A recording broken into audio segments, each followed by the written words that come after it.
Well, she's a mother and she's desperate, and I hope that she is successful. I hope that people in the United States will realise that it's not in the US public interest or in the British public interest for such injustice to be done. But I think the next step has got to be changing our rotten Extradition Act. You know, Americans would not be subject to summary extradition in this direction because their politicians and their constitution protect their rights and freedoms.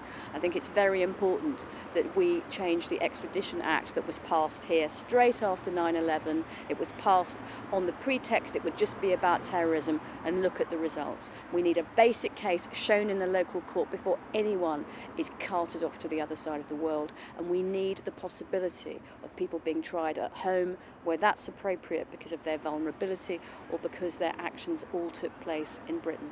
When so many people are, looking at websites or communicating from a computer in Britain, they are vulnerable to being prosecuted elsewhere if we don't put a little justice back into the extradition system.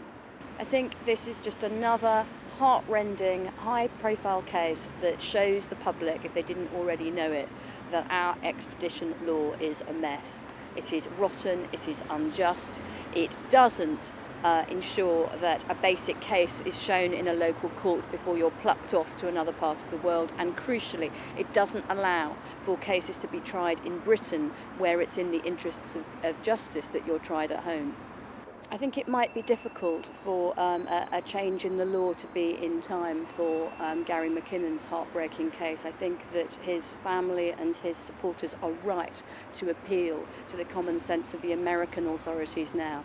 Gary McKinnon has been let down by the UK authorities and by a very rotten British extradition law.